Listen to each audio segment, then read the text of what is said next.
3.5 minutes. But whatever the time is that you are completely recovered from your last warm-up, that's the time schedule that you make for yourself. When you go to a meet, you have to have a schedule right here. You look at the clock and you say, well, I need 40 minutes to warm up. So, exactly that 40 minutes you look at the clock. They said they're going to start lifting at 9 a.m. 40 minutes before there, you start your warm-ups. And you take your time doing your warm-ups according to your schedule. Now, during your warm-ups, you double check to make sure they're going to open at 9 o'clock. If they tell you, we're going to start 10 minutes later, then you slow down. Okay? You base the schedule for yourself at your level, at your warm-up rate. What else? Let's say you have a full flight, 15 lifters, approximately 15 minutes, even at national level. Do you do anything to keep yourself warm and loose or anything during the time? Well, a lot of people like to carry like a large towel or they use their sweats. Once you've done one lift, you sit down in your chair, you throw your sweats over your legs with a large towel. If you're on a long flight, especially long flight, Mike suggested if you have 15 guys in that flight, that means you don't get back up on the platform until about 17 or 18 minutes. It's 1 minute per man plus loading. They do load very fast at the national levels. I don't know if any competing at the nationals, these guys have. If you've ever been to a national tournament, especially USAPL, they do all 3 lifts in 2.5 hours. All of them. With 15? With 15 people? Yes.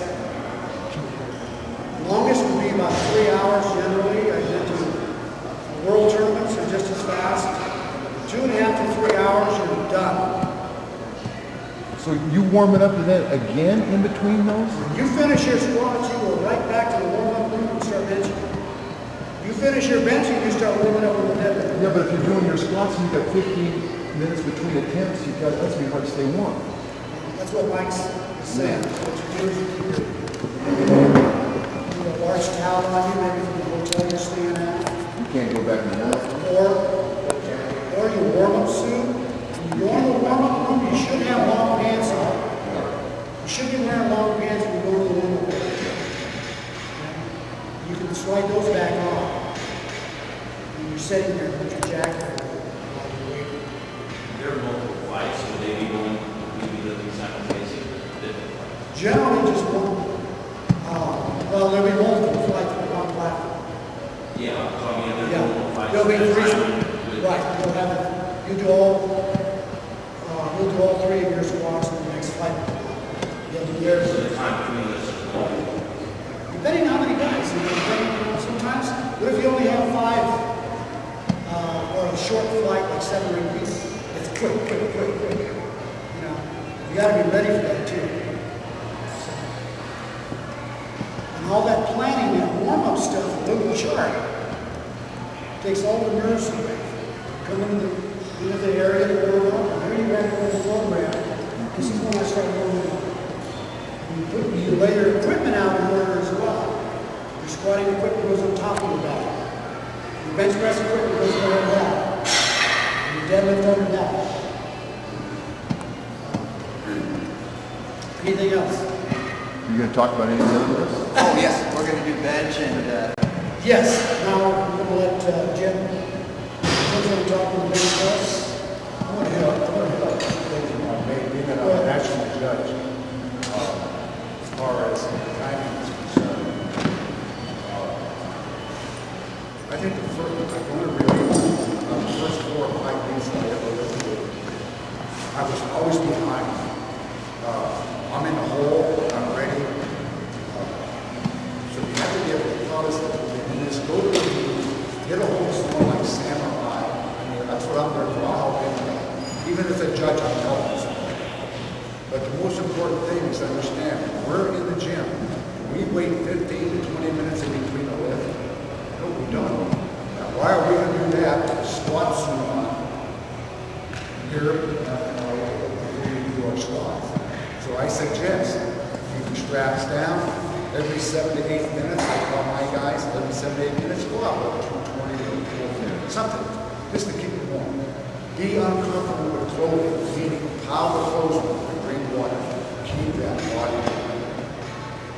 I can give you an idea. I lifted up in San Luis Obispo and had a time of the year that was a heat wave, like 95 degrees. Well, I love it because I lived in small mission for 30 years. I'm a customer over 100 degrees. And the guys were dying on the line. We're seeing me walk around with sweatshirts on. But I'm sucking down the water, sucking down the water. And most of the guys just died on the bike. It was so hot. But like I say, is when you try and you get to the first 2 or 3 years, you're going to make mistakes. I still make mistakes after 40 years. I say, well, why did I do that? But you learn each time. Now, Sam has come up with the most scientific method of putting on rafts, putting on suits. He has learned the hard way like I have learned the hard way. We get injured because no one was there to tell us. When we started out, we had muscle development or something like that, or someone's, or we did this, you know, working out for 2 or 3 hours at a time. And over those time of years, we got injured. Sam has gone forward. This is why all the people he trains, they don't train the way he does, and people tell them to leave because he has put a lot of effort into this. And he has been a world champion. He has lifters that I know personally go very proud to know that do very, very well in the national level. Because he has put all his work and value into it. Anyway, Sam, congratulations. Thank you. I want to mention one thing that I do, when I step back to get my signal from the referee, since you can't talk, basically you've got this heavy weight on your back, you step back and you set yourself up, you check your feet, make sure they're where they belong. And the one thing that I do to tell the referee that I'm ready is I take my knees and I go like this, and I lift my head. Okay? Because the referees are looking to see at your knees to see if they're locked.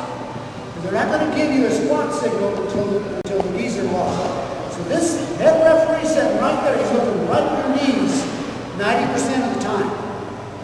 So if you want, in the gym, you practice all the time. You practice, you set up, check your feet, get your toes pointed exactly right, and then lock your knee. That tells the referee you're ready. Lift your head. You give him 2 signals that you're ready. There's no reason for him to hold you there any longer than that. But one of the problems is a lot of people, they come out, Jim will tell you, they're like this. You know, they go, well, how the hell can you give this guy a squat signal?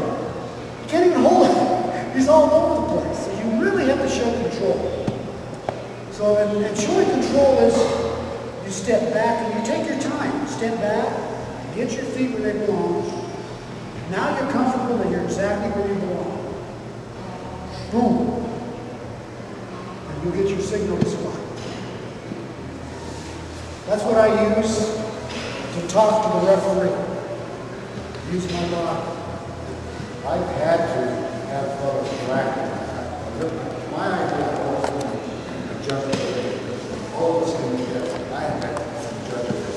We have the people power. I mean, fellas I've been known, ladies I've been known for 20 years. The red lights on New York because of the ego. I'm for the living. And when I'm doing a squat, I say he or she, if I question myself, if he or she break parallel, I do too. And that's how I have always judged, and I have a lot of people who like to sit with me in the judge's chair. But I have sat in the head judge's chair and had people rack it because they're not set up, they're shaking, their knees are bent, and I'm telling them to rack it. They wants to lift, and they're getting ticked off. So I will take that person